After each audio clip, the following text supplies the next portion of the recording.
Hello everyone, this is Remleiz from 40k Theories, and welcome to this new episode of Adeptus Podcastus.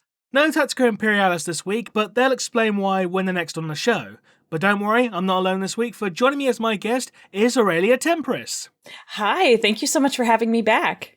You're welcome, thank you for coming back on. And also, I want to apologise to everyone listening if my voice sounds a bit croaky or crap. I'm still getting over the lingering effects of COVID, which I caught again.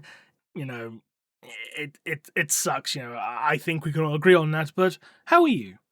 I'm doing pretty well. Happy about the reveals from recent days, but I'm sure we'll get to that. And just happy that it's the end of the year. Ah, fair enough. In which case, we might as well talk about some of these reveals, because in the news this week, not too much, but not as little as the last episode. I had a little bit more come round. So let's talk about the big thing this week, Total War 40k. This was a massive shock, I'm sure we can all agree.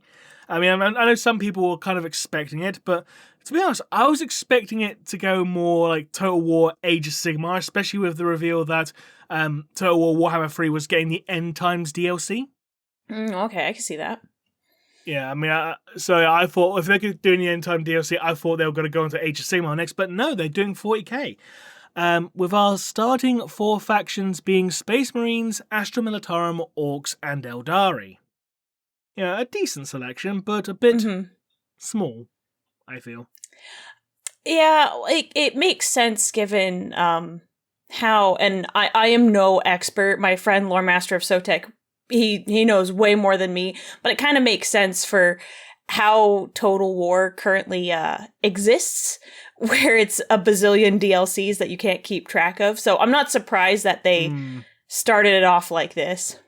It's a funny thing you say that, because I saw the best comment on Twitter regarding this, where someone posted saying, this game's going to be fire in 12 years with like $3,000 worth of DLC.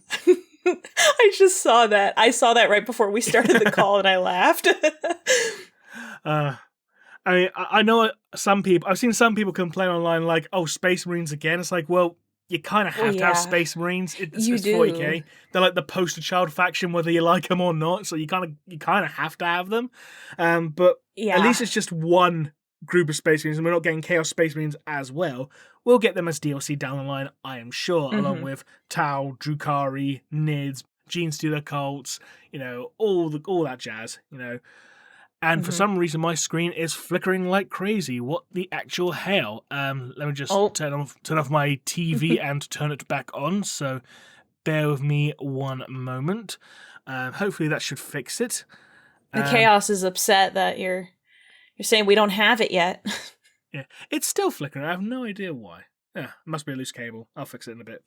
Anyway, yes. I'll be honest. I've not played any of the Total War Warhammer games yet. I haven't tried since my very first attempt years ago, where my old potato laptop couldn't actually run it properly. So it was like literally single-digit frames, which is like unplayable. So it's like I've not touched Total War since.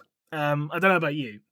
I've played a bit. I found the best way to play it is, I'm going to say his name again, Lore Master of Sotek. We play a co-op game, Total War 3, and it makes life a lot easier because personally for me, as someone who doesn't play a lot of video games or didn't prior to starting streaming, I found it very beneficial to have someone like walk me through it and talk about, hey, what's the ideal strategy here? What are like kind of the basic things you should know? Because there's a lot.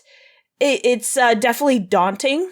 So I'm really curious to see how this game is going to. I'm curious to see how similar it's going to be to the Total War 1, 2, and 3 as they currently stand. Or like what things they'll do differently. Because I like the way the game is now, but it's been around for years. I don't know how long. But I think it would be a crime to think it's going to be amazing right off the bat. I think it's going to need some time before things kind of like, I'm trying to think of the best word to put it, before things kind of get like stable. Yeah, I get you. Yeah. Because I've seen some people talking about the current UI. Bear in mind, all the footage we've seen so far is the pre-alpha build, so it's like really rough. Mm-hmm. But I've seen some people complain that the UI looks a bit dog shit. I'll take their word on it, because again, I don't know how it compares to the previous Total War games. I will freely admit that. Slight tangent. I can't remember which Total War Warhammer it was. I can't remember if it was the second or the third one. But it actually had a reference to Oculus Imperia in one of the games, because there was like a character called like Oculus, the Scholar of Law, or something. Oh, I didn't know that. Yeah, it was thing on Twitter. Oh my gosh, that's so cool. A while back, yeah, I remember seeing someone posting it. So it's like that's a really cool little Easter egg. I didn't know that. That's amazing. So we've got Oculus Imperia in a Total War game. We've got Snipe and Wib in a actual Black Library novel. Who's next? Who's next indeed? Anyway. Well, I hope it's you. It probably won't be, let's be honest, but one can battle Wib. But yes, Total War Warhammer 40k was not the only bit of video game related news, as we had a story trailer drop for Dawn of War 4, which also revealed that the Blood Ravens are not the sole Space Marine chapter involved. The Dark Angels are involved, and so is Lionel Johnson. So it's like, oh, that's why Games Workshop hasn't done anything with him in the past few years, because they gave the job to Sega. Yeah, I was very surprised when I watched the video. I was like, whoa, hold on. You're bringing that guy in? I'm curious to see what they're going to do. I'm a little nervous, but I hope they do a good job.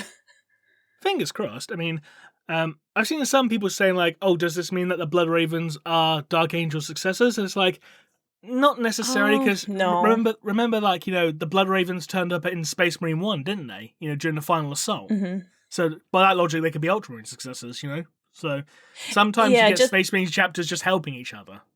Yeah, just because another group shows up doesn't mean they're affiliated with them. Exactly.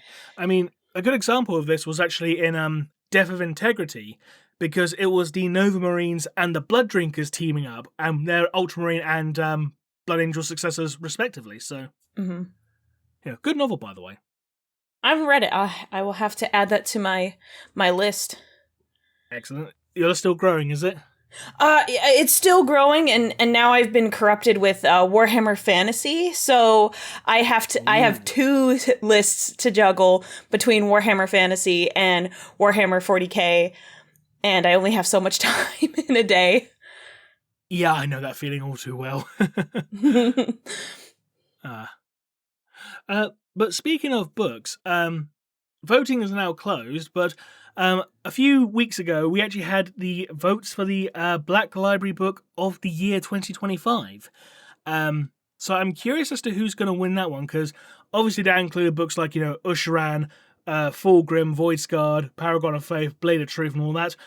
But the weird thing was, because this I do remember from when the voting was up, and that was that there were some books on the list available to be voted for that weren't actually out. Yeah. That shouldn't be a thing.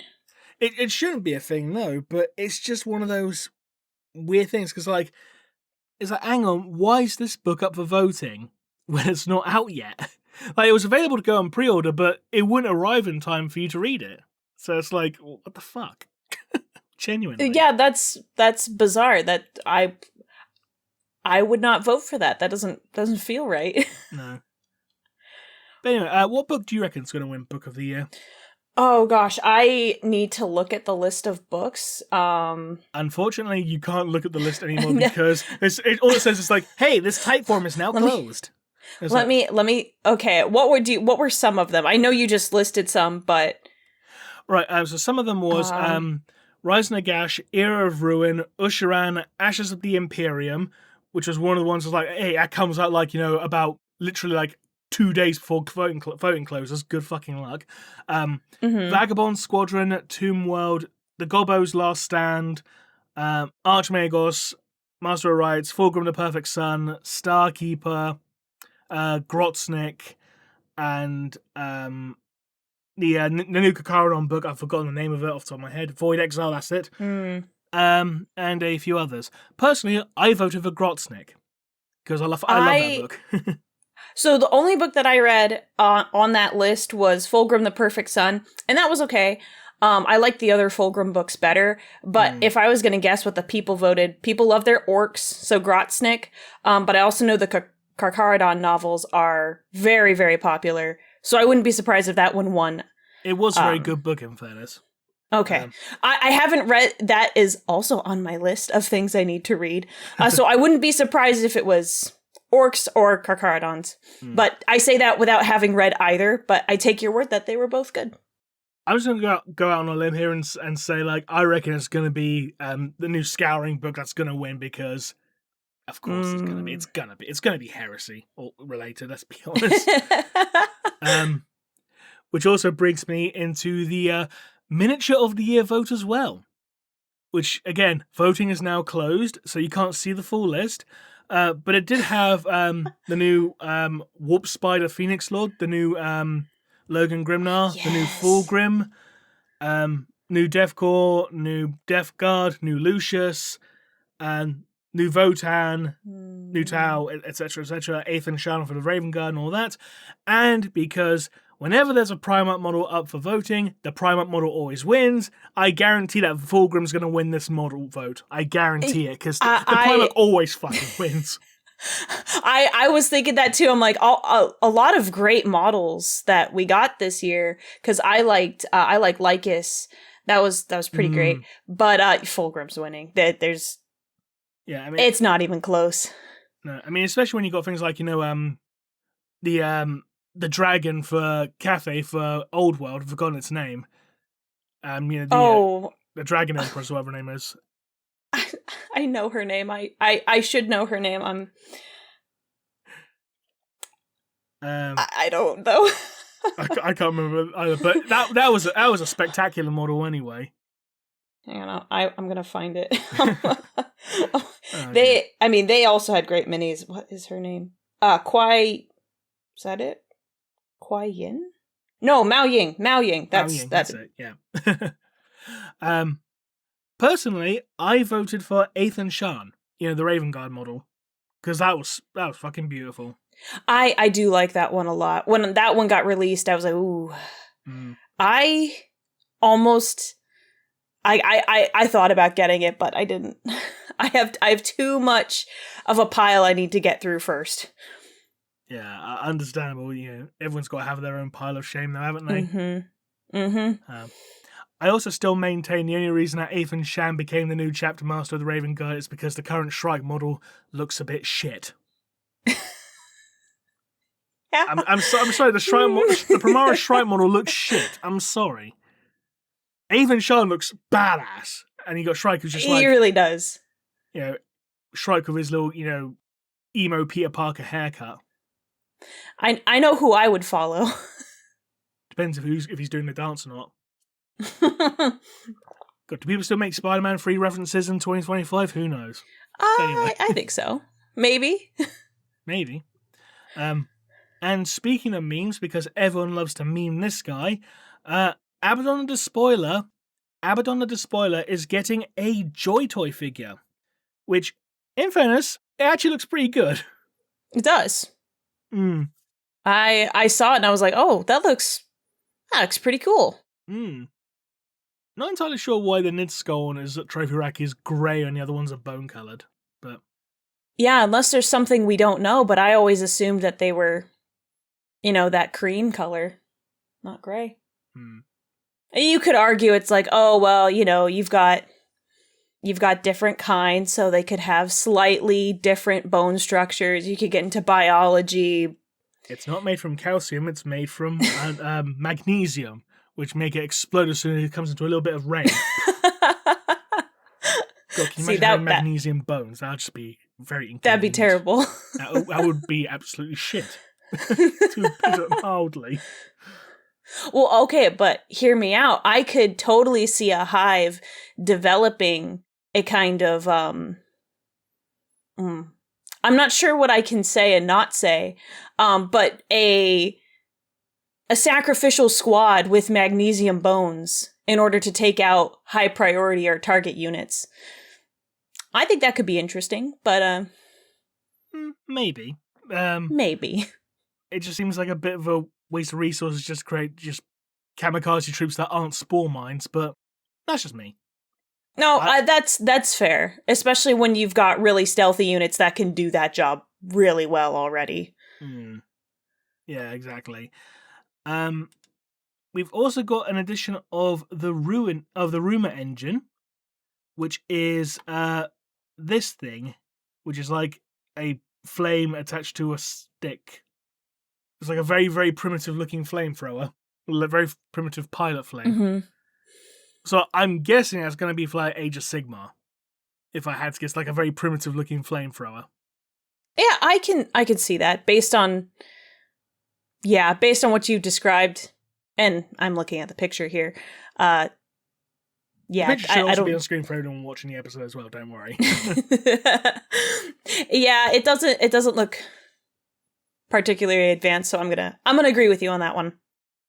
Oh, and also a big piece of news, because as we all know, the special edition for Ashes of the Imperium came out recently, but for a while we hadn't heard anything regarding the special edition for the last Siege of Terror book, Era of Ruin, because it went on pre-order and then it got scalped to fuck, and then Games Workshop cancelled all the pre-orders, and we hadn't heard anything since. Until the other day. What's happening? Games Workshop is doing the move that's going to please everyone. They're just going to make it print on demand. Okay, yeah. So it's like, you want a copy? Everyone has a chance of getting a copy now. It's like, and thank God, because this is like the last book I need to complete my collection. Oh, well, that's really good news for you then. Yes. And I don't have to fork out like, 400 or 500 quid in the aftermarket, because fuck that. That's crazy. I'm glad that they're doing that. Have you seen like how much some of the Siege of Terror limited editions actually cost on the secondary market? No, what do they go for? I'll just bring up a cost now. One moment. Oh gosh. Siege of Terror limited edition. This is just ebay.co.uk. So let's just go for right, Echoes of Eternity, 312 quid. Oh no. Yeah. Oh my gosh. The First War, 348 quid. Oh. Mortis, 273. Lost in the Damned, 423. That's terrible. The End and the Death, 335. The Solar War, 597. No, I would buy so many other things that are much better use of my money than a book. I love the books and I love reading them, and it would be nice to have a really fancy looking book on my shelf, but no. So, no. 597 quid plus £40 delivery. So that's about 640 quid. 40? Yeah. For delivery? Oh my god. Like £39.62, yes. Is that within the UK, or is that like coming from United States or elsewhere? United States. Okay, that makes more sense. Even so, it's like a bit much, still. Oh my gosh, they're scalping you on the shipping as well. That's... Yep. Oh, End in the Death Volume 1, £572 with £45 delivery. No. Coming from France, which is like literally like, 20 minutes across the water from us. So it's like, no. Right. Can I come pick it up at your house? That might be cheaper in some ways, but oh my gosh, no. Oh, that's terrible. I hate that. For that price, you could get a cheap flight over here anyway. Right? Just make sure you don't go for EasyJet. I wouldn't know. Oh yeah, trust me. Stay away from EasyJet. If you ever fly to the UK, stay away from EasyJet. And people in the comments will tell you stay the fuck away from EasyJet. Because I'll be sure to watch later and read them. Yeah, it's like the budget airlines. You got EasyJet and you got Ryanair. They're like the budget airlines. It's like, no, I no, just no. Our primary budget airlines is Spirit Airlines, and I've heard enough horror stories from them that I will take your word for it. let me put it this way. EasyJet wanted to have standing on their planes. Not seats, just standing. Everyone stands on their planes. Standing? Yeah. Can you imagine doing that on a flight? It's like, an 8-hour flight across the Atlantic, just standing there for 8 hours. It's like, oh, my legs. What? The only way I think they could reasonably do that is if, I don't know how many amusement parks you have over there, but there are some amusement parks that have, like roller coasters that have standing seats that you're not quite standing. You're still kind of in it's like angled, isn't it? You're still kind of in a chair. Yeah. That's the only way that I think they could reasonably get away with it, and not get in trouble with like government regulations. But that's still terrible. Oh my gosh. No. But something slightly better mood. You can get yourself some squig socks. I'm a little sad because I think it would have been really funny if it was the kind of like squig sock where it looks like the squig is eating your foot. Do you know what I'm talking about? Yeah, I get you, yeah. Like, I've seen shark ones like that, but I'd love to see the squig one. I would get those. And you can also get a squig hoodie as well. I love the horns. I like the horns. It's a bit weird that they got the horns on the face and on the head as well. Shh, just don't question it. Just don't question it. Don't question it. Just buy the squig hoodie, don't question it. Mm-hmm. Oh dear. And aside from that, there's only really the Grotmas Christmas Calendar Hub, which is like new detachment rules and stuff like that. So nothing majorly interesting, I feel. I mean, I'm sure some people enjoy it, but it's like, no. Yeah, I had a friend ask me what I thought of the stuff for Blood Angels that came out, and I looked at it and I was like, I don't know enough to give you a very confident answer and say, oh, this is great or this is bad. I just don't know enough, so that's totally fair. I just leave it at that. Yeah. I play Custodes. I played Blood Angels once, so don't ask me anything about that because I have no idea. Fair enough. I was actually going to ask something in regards to Custodes has gone completely out my bloody head. Fuck. Okay, well, that's pretty much it for the news. Yeah, like I said, there's not much this time of year. It's mostly just like, hey, we're getting ready for Christmas. Deal with it, kind of thing. So, yeah, we got through that very, very quick. So apologies for anyone who's listening who wanted a little bit more news, but there isn't really much. Oh, no, sorry. To tell you about, there is one last thing. There is a new animated vignette that Warhammer TV put out, the little Christmas video, quote-unquote, called Ave Imperator, which is like the little Christmas song this year. I don't know if you've seen that. No, I had it pulled up, and I meant to watch it before we started, and I didn't do that. And we started the call, and I was like, oh no, I needed to do that thing. I hope it's good. Have you listened to it? Either. No, not yet. No. Whoops. Oopsie fucking doodle. I'll listen to it right after this. Good call. But yeah, that's pretty much it in the news. And if I get that question regarding Custodes back in my head, I will ask it as soon as possible. Okay. Right. So, quick question regarding your list of books. How many books are actually on that list so far? I'll be honest, it's more of a mental list that I have in my head. But for specifically Warhammer 40K, it's probably got 10 on it. It's a bunch of books that Oculus Imperia recommended to me about Tau that sounded interesting. I'm like, okay, I should sit down and read those. Is it the Phil Kelly trilogy, the Farsight one? Yes. Okay, thought so. There's also there's the Carcharodon stuff on it. There's a couple other little ones that I think are standalones, but those are kind of like the big ones where it's like, okay, that's a series that I should sit down and read because everyone talks about them. or there's at least something I'd like to learn because I don't know too much about the Tau. Oh, why do you ask? Am I about to add more to this list? You are indeed. Okay. Because if you want a Tau-related book, well, I say Tau-related, they feature in a book, even though the main focus is actually the Guard, but check out the book Firecast by Peter Fehervari. It's a very, what the fuck kind of book. Like, not in a bad way, but in like, this is getting dark. Oh shit, kind of book. Okay. That's on the list. I actually wrote it down. I have a pen right here.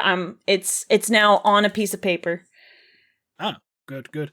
Also, I can't remember if Neve and Pancreas talked about it last episode, but speaking of books, there was a link regarding the sequel to Harrowmaster. And I need to find the title of the book, because it was actually leaked on Amazon, of all things. Oh, really? Yeah, which happens sometimes. Sometimes they leak books before they get out. Because they'll put up the listings on pre-order and stuff like that. And I'm trying to find the thing. Bugger, I've forgotten the name of it. I can't find it. I remember someone posted it, so let me just try and find it. Oh, I really am professional, I promise. I'm looking as well, seeing if I can find something. Right. It was actually leaked on German Amazon. Because the book title they're showing there is, I apologize for my absolute butchering of the German language, is Die Soll der Traum. I have no idea what that actually means, but yeah, it's a sequel to Harrowmaster. All right, I'm pulling up Google Translate. I know it's the something of something. Google Translate says The Pillar of Dreams. But I didn't put any umlauts on stuff, but I think it knows what I'm saying. Okay, I'd say that's a pretty badass name, The Pillar of Dreams. It's like something you get from like a power metal band or something. Yeah, but I would expect it for like an Eldar book. I won't lie, that's the kind of name I wouldn't expect to see here, but I'm intrigued. Let's just say that. Funny enough, actually reminds me a bit of some you know Transformers, right? Yeah. Some of the characters' names in Chinese, they have such grandiose names when translated into Chinese, like the character of Ultra Magnus, for example. Like in English, he's called Ultra Magnus, but in like Chinese, he's called like the pillar that supports the heavens or something. Oh. It's like, whoa, that's awesome. I'm pretty sure that's what his name is in Chinese. I vaguely recall. Let me just try and find it very, very quickly. I know, slight tangents. Foreign names. His name is actually the one who knows everything. That's in Mandarin. Oh, man, that'd be hard to not let that get to your head. And in French, it's called Ultramag. That one, I like the Chinese one better. That one has more oomph to it. Though in Taiwan, he's called Magnum, which makes me think he's going to be played by Tom Selleck. Have a big mustache, you know. There's going to be some people listening who don't have a clue what the fuck I'm talking about. It's like, you never seen Magnum P.I.? God, don't know, you're born. Oh dear. But yes, in regards to books, one thing I was going to recommend to you, right? I was not nominate. What the fuck am I talking about? Recommend to you, rather, if I can find it. Where the bloody hell? Obviously, the Grotson novel, because the Grotson novel was great. So I'll go for that one, because it's just so, like... Okay. It goes batshit insane at times. It really does.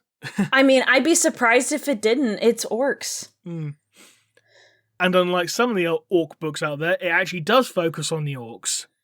Oh, good. Yeah, I'm sorry.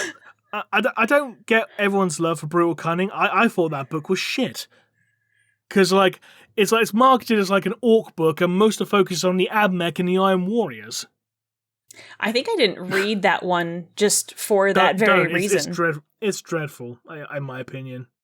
I mean, I'll admit, I've still not read Big Dakka because Brutal Cunning just soured me. I didn't really want to read the sequel. That's fair. It's the same issue I have with the Dawn of Fire books, because the Dawn of Fire books, the first Dawn of Fire book was bad. It was a bloated, padded mess. Because, like, you had that whole subplot with the administratum worker. That entire subplot could have been cut from the book into a it was a good little story bit, but it could have just been cut from the book completely and nothing would have changed. Oh, that's... Yeah, if you can cut chunks of that from the book and it doesn't change anything, what's the point of keeping them? Yeah. I don't know how an editor misses something like that.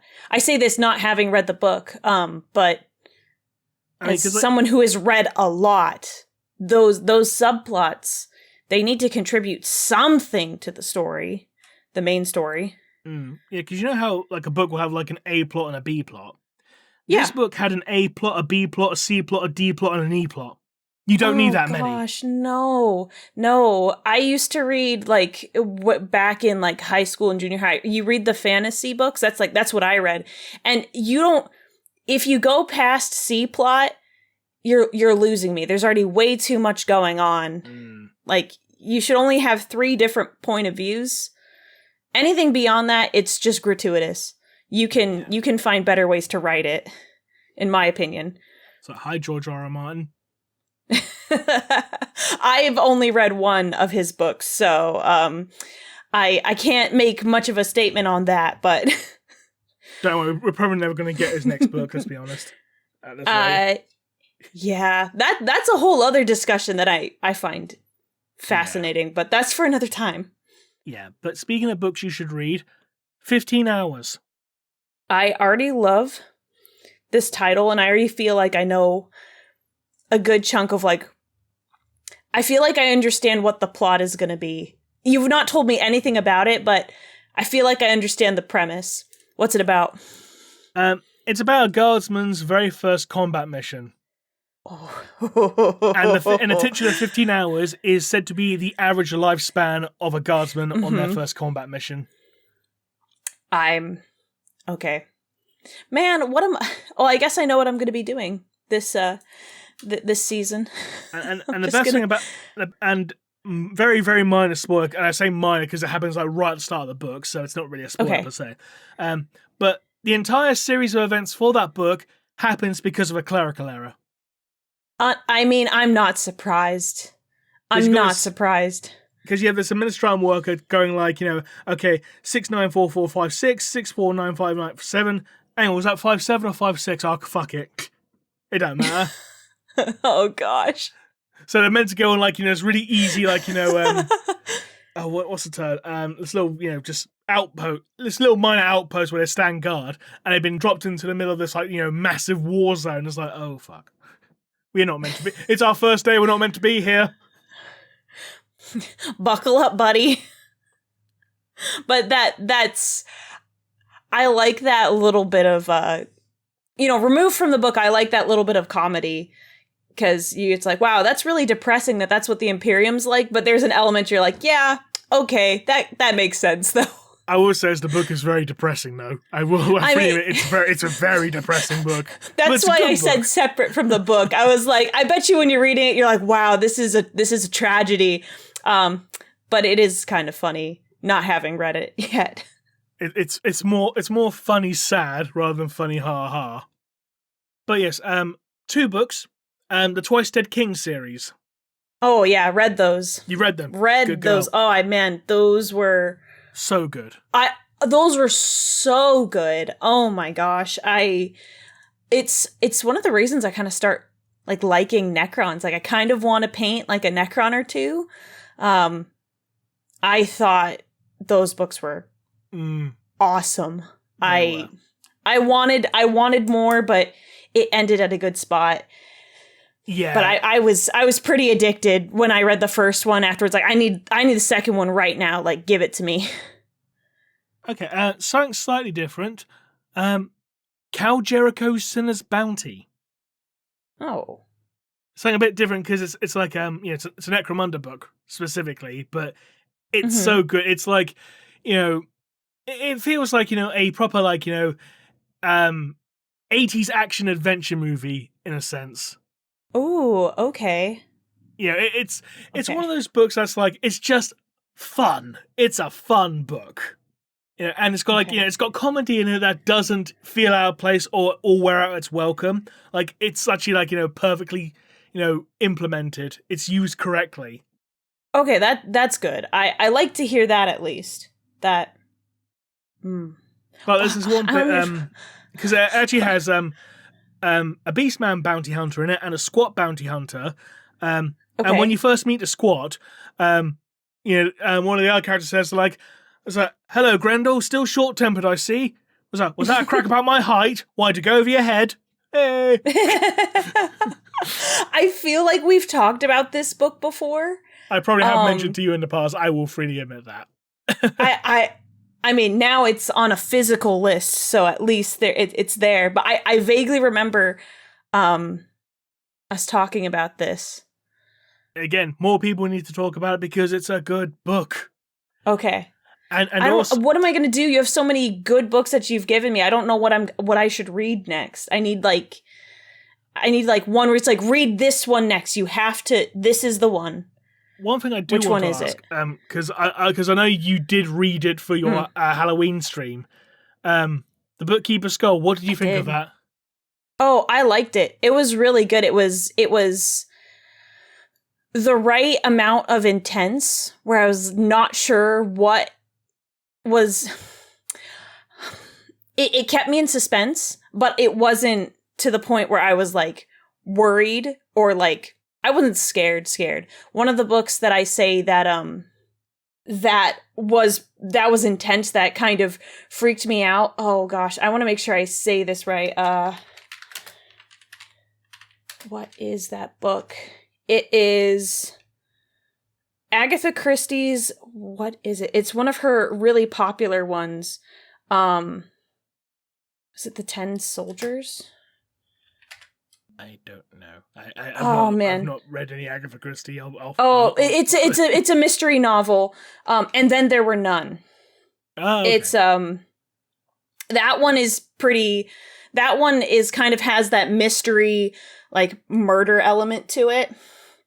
That I could not read that at night because it kept me in so much suspense. But I really liked this one because it was like a nice mixture of like mystery, like trying to figure it out, but it was still a little stressful trying to figure out what was going on. And I really love a good mystery. And I had the clown. It did have the clown. I did not. I am glad the clown was like only in like the beginning for the most part, but I was put off by that. I would never allow my child to be in the presence of a clown servitor that used to be a serial killer as well. Yeah, and that's the part where it's like, I know there's like, well, I mean, spoiler alert, the book kind of goes into that, like how much of their nature is still left, even though they're brainwashed, like servitors and servo skulls and things like that. Although you could argue that it was the curse of the land that made the servo skull go crazy, but yeah. It still left me with some questions and some major concerns. As a good mystery should. Mm-hmm. And also, you should check out the Blackstone Fortress books when you get a chance. Okay. I realize this episode is just devolving into just a book recommendation. It's because there's literally nothing else in the news, so it's going to be a bit of a short episode. I apologize. No, it's fine. I've got my list of books, and looks like I'll be giving my money to GW and Audible this winter so I can read a bunch of these. For Christmas, I'm going to be listening to audiobooks. Pretty much. As a lot of people will. I will say this, though. Stay away from Astaroth, Angel and Mercy, because I know you like Blood Angels. Stay away from that book, because that book was dog shit. Okay.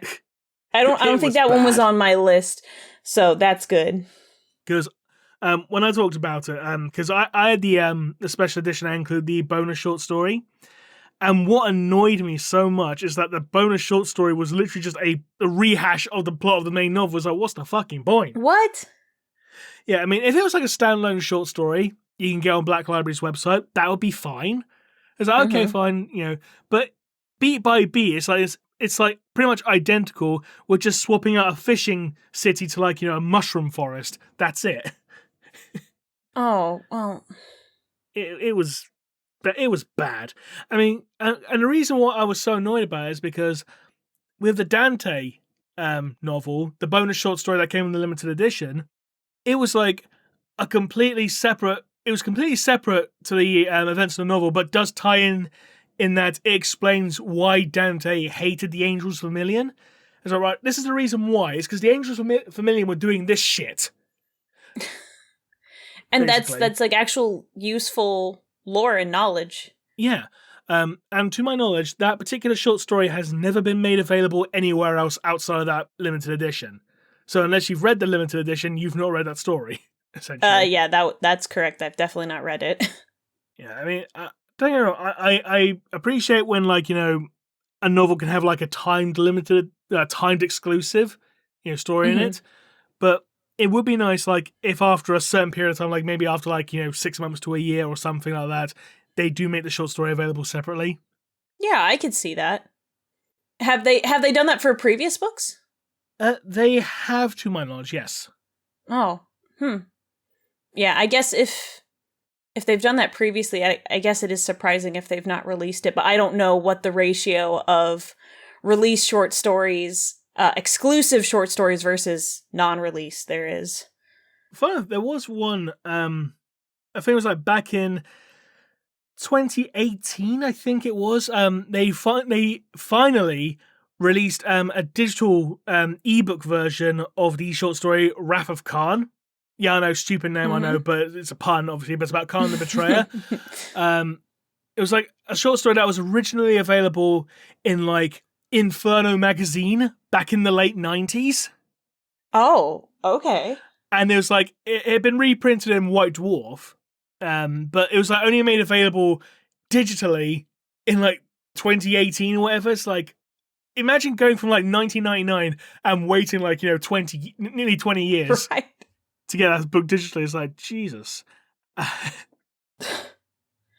Like, Games Workshop need to still update their back catalogue of old stories. Because, like, the old Battlefleet Gothic novels aren't available digitally. Like, you can only get them, like, secondhand paperbacks. Which, the books like, what are they called? Shadowpoint and the other one. I've forgotten the name of the other one. But Shadowpoint was one of them. And that's never been released digitally as far as I'm aware. I mean, I know there were a couple of books that were released digitally, but then got pulled from the store for, like, legal reasons. Like the Dark Hunter books. Because there was, like, one Dark Hunter novel. It was put available on pre-order. Some copies got shipped to, like, third-party bookstores. But then before the actual time came for them to be dispatched or whatever, all of them got recalled. Because why? of like a court, basically because Games Workshop were being sued by another author who claimed to own the trademark for Dark Hunters for like it was like the series of Halo books, I think it was. I think it's been a long time since I talked about this, so I'm probably getting the details wrong, I'll admit. But long and short of it is due to copyright reasons, and Games Workshop couldn't be bothered to deal with it, so they pulled all the copies. But some copies of the book did get escape into the wild. I think there's something like only 50 of them in existence currently. And see, that's where it would make sense if they were like 400, 500. That makes sense to me. When you only have 50 copies for a book to be that much, I kind of get it. Not for the other limited editions and, well, special editions that we talked about earlier. Yeah. I'm just gonna see if I can find a copy of it on eBay. I doubt I will because I've never seen it available on eBay. Oh wait, Jesus Christ! What is it? Yes. Bear in mind, this is quote new low price. I'm so bad at this game. When I was studying for Quizcastus, I was like, oh shoot, how am I gonna okay. I'm going to say, I'm guessing in quid, right? In pounds, yeah. Pound sterling, yeah. Okay. We're going to say 750. Higher. No. Okay, my initial thought that it was going to be like 950. Higher. No. Okay, I'll give one more guess and then you have to tell me. 1300. Higher. No way. What is it? You have to tell me. It is 45,000.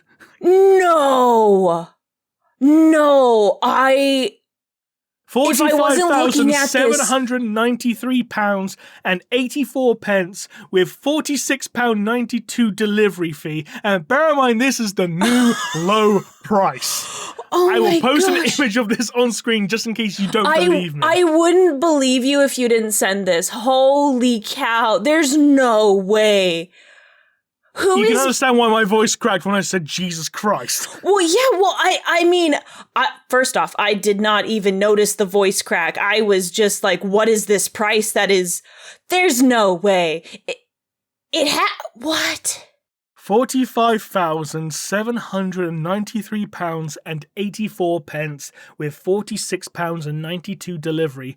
Bear in mind, this is down from 49,775. So you're saving £4,000. Oh, Jesus! This would have been great for Quizcastus if we had played, if this had been up, or I don't even know how long this has been up for. That's insane. Yeah, 46 pound delivery. That's chump change at that point. Do you know what the funny thing is? Someone's added it to their basket. Someone's gonna buy it. No, they're trolling. They have to be messing around. There's no way. Like, unless you're incredibly wealthy, like, what is the logic for a price like that? Is it like if GW wants it back, they have to pay a ton of money? Like, I think it's purely because this book is, in fact, so rare that you cannot get it anywhere. Again, like, only 50 of them actually made it public because all of them got recalled. So when you got that lower number in circulation, that it will drive the price up. Especially when there's no other way to read the book, like, legally. Because, like, even with, like, the limited editions of, like, you know, some of the other books, like limited editions, you know, they're never going to get this high in price purely because you can still read the books elsewhere. You can get, like, the standard version and still read the book. This book, you legally cannot read any other means. That's just, like... The original price is in Australian dollars. In Australian dollars, the original price was 100 grand in Australian dollars. Oh. It's now down to $91,999 dues. I need that gift from The Simpsons. It's like, $91,999 dues, Tobias! You know, that kind of thing, you know? Apologies for my shitty accent. I'm sure You're not going to hear anything from me. Yeah, Snipe and Stephanie are going to kill me for that. I apologise. Oh my goodness. I cannot get over that price. No, I pulled it up too. Like, I'm just like, I'm floored. This is insane. If you'd like to help donate so I can buy this book, please donate to my Patreon. I think it's the only time I can justify plugging Patreon in the middle of a podcast episode, let's be honest. That's the only time you wouldn't, like, use it as a down payment for a house. You're gonna buy this book. It's like, the book is the down payment for the house. Like, can you, okay, are you going to use the bank? What are you going to use for the deposit for collateral. the house? I have a copy of Dark Hunter's Ombra Somnus. I'll actually buy you a nice little apartment in London. I love the ones that look like fucking prison cells. I love the touch on the listing where the person who's, like, showing you the book, they're wearing gloves. They're wearing gloves, opening it up and, like, taking pictures, like, oh my goodness. In fairness, at least that means they're actually going to be taking good care of the book. Yes. You cannot fault absolutely. them for that. So... No, God. And they're very thorough with the pictures. Like, there's like detailed pictures of the spine. Oh my gosh. No damage, pristine condition. And the funny thing is, on the back of it, a Black Library production, £20. Dude, oh my gosh. Jesus fucking Christ. I bet you this guy has it insured. You have to have that insured, right?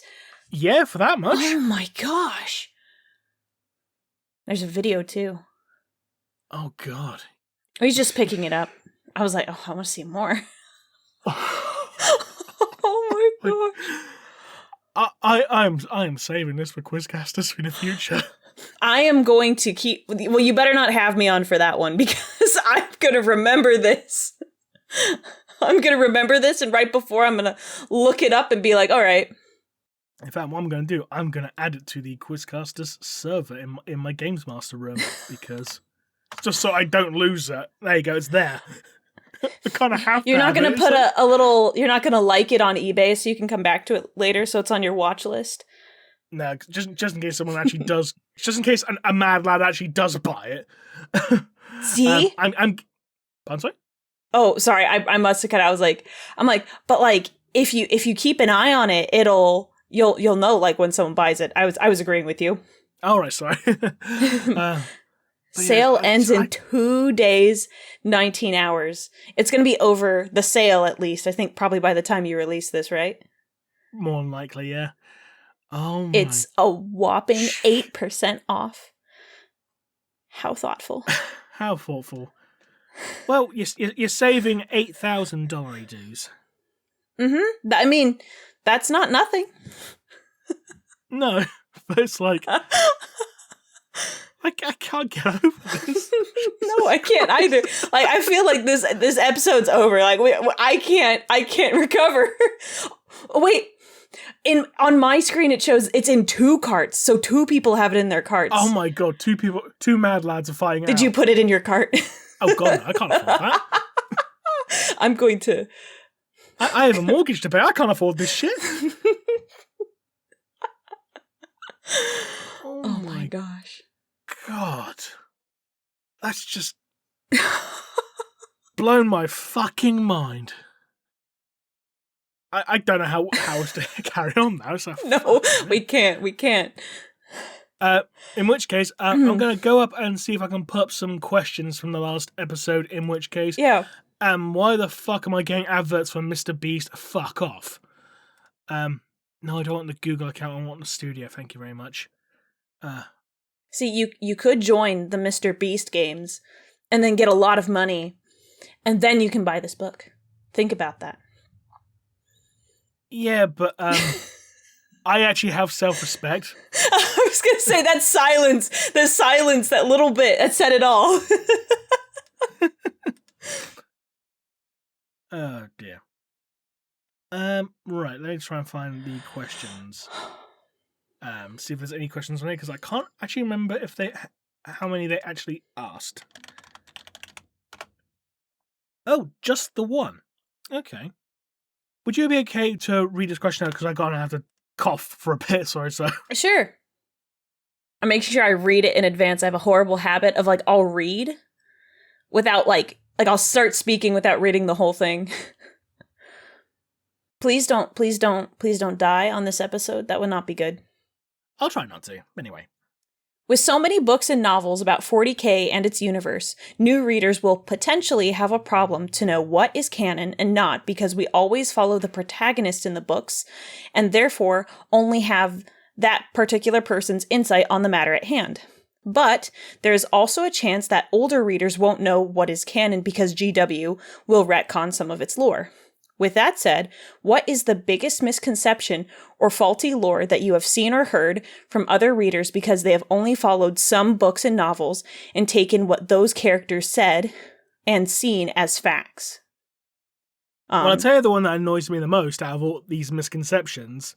It's like when people say that Tyberos is the size of a Primarch. It's like, no. I mean, yes, he's described as being big for a Space Marine, but that doesn't mean Primarch-sized, because there's loads of Space Marines who are described as being big for a Space Marine. You know, guys like Alexis Pollux or Hager the Mountain. You know, they were all described as being big for a Space Marine. I mean, like, Hager the Mountain, you know, was not only big, but he was also, you know, he was a fat boy. Literally, he was fat. He was like the only fat Space Marine because of some weird metabolism issue regarding his gene seed. But he also was like incredibly strong, and he also loved his pies because he was a true Chad. Oh. But when people say like Tybros was Primarch size, that's like a misconception I've seen bounded around by so many people online. It's like, no, he wasn't. Especially when you actually read the novel Outer Dark, where he's described as being like a head taller than the other Kakarodons. And like, a head taller does not mean Primarch size. It means he's literally just a head taller. Yeah. Bear in mind, like, a Primarch would be at least head and shoulders taller. At least. I know some people are like, but Alpharis is smaller. Alpharis is the exception that proves the rule. Let's get that straight. He is the exception that proves the rule. Because he was like, you know, the manlet of the Primarchs. Let's be honest. Mm-hmm. You know, all the other Primarchs were absolutely massive, hecking chonkers in comparison. Yeah, because I feel like when someone says something like Primarch size, you have to go with the average because it's such a wide range amongst all of them. Like, yeah, okay, they could be Alfarius sized, perhaps, or close to it.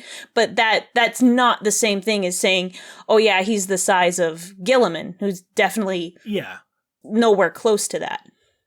Is he the tallest? No, but...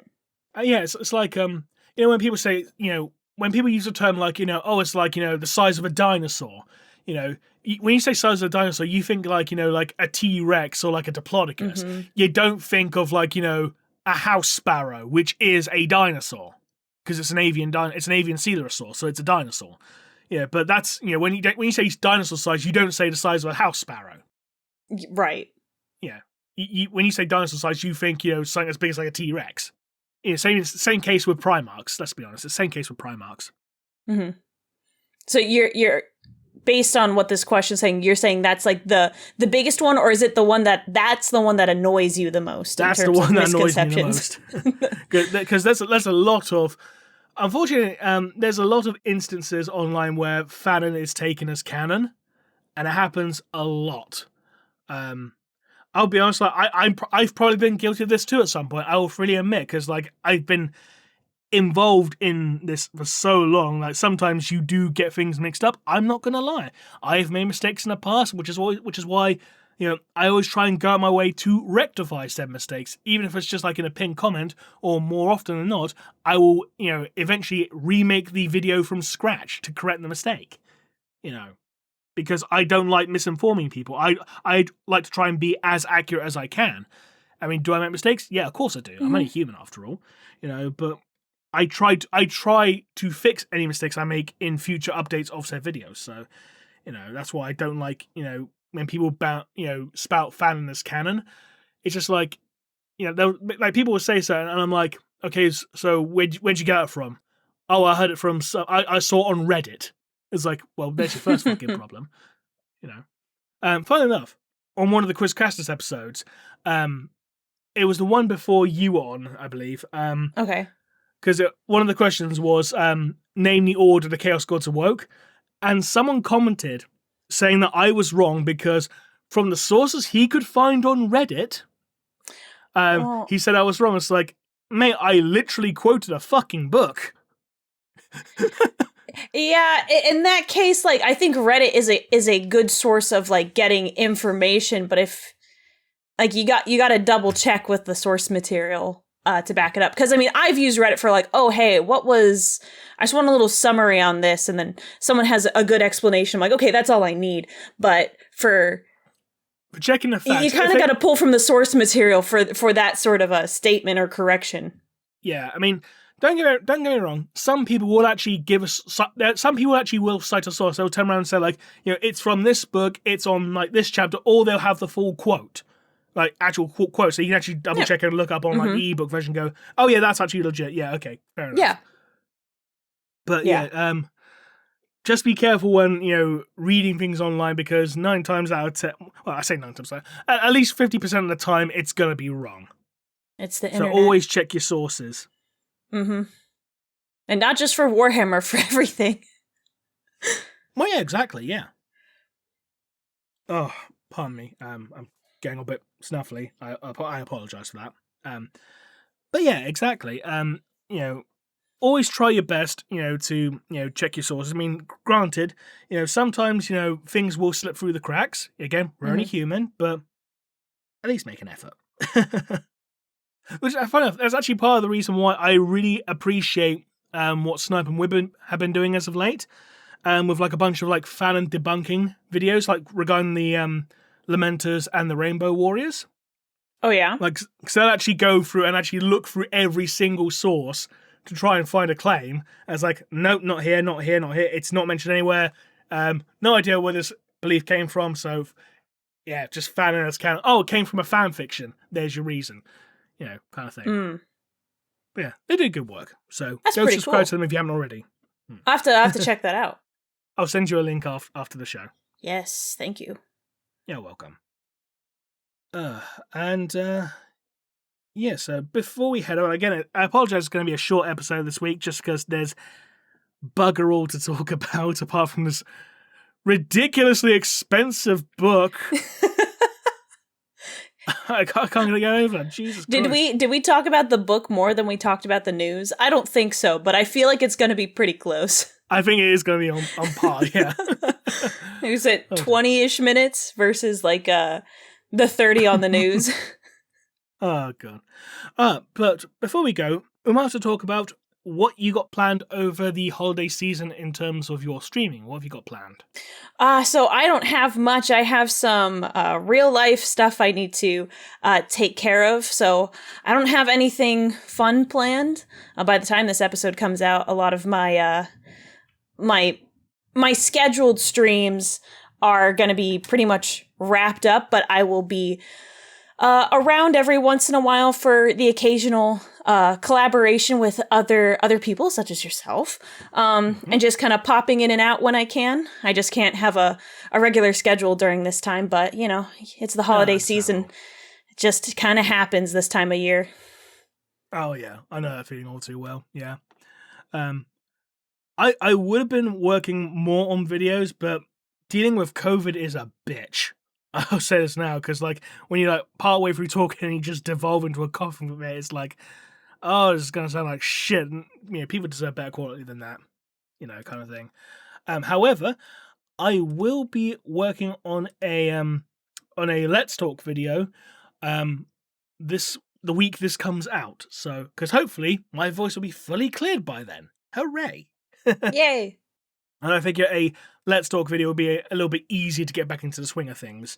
But I plan on talking about the so-called quote-unquote 8 Chaos Gods of the Etheric Dominions. Because I don't know if you ever saw that image of the 8-point star of chaos, but each point represents a different god.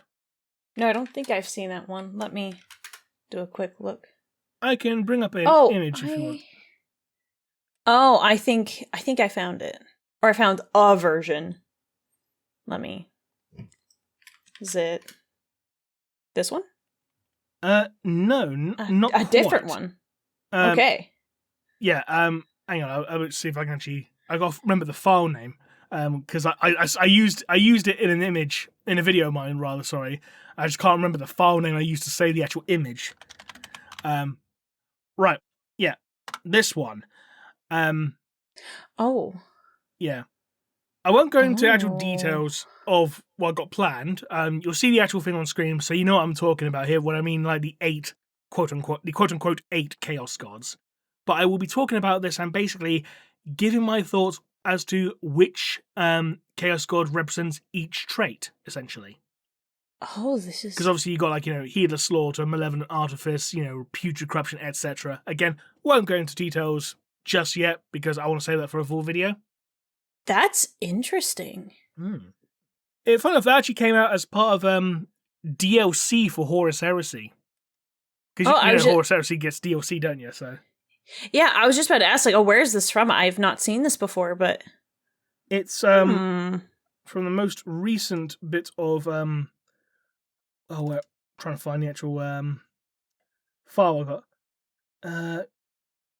I believe it was... Yes, The Burning of Mat, which was like a DLC scenario for Horus Heresy, which focused primarily on demons, if I recall correctly. Yeah, bound demons. Yeah, basically it was like a bound demons supplementary list, essentially. Okay. Well, I can't wait for you to release that. I'm very curious about what you'll apply each Chaos God to. I look forward to doing so as well. Oh, I think I just figured out one. I won't say who, but I mean, obviously, like four of them are obviously going to be the big four. Let's be honest. Right. We know four of them are going to be the big four because they kind of have to be. So the question is, who are the other four? That's the real question. I have one in mind, at least one, but I won't say anything. I'll let you do your video. That's right. You can give your thoughts here. I mean, it won't necessarily have any bearing on my videos, but it'd be interesting to hear your thoughts.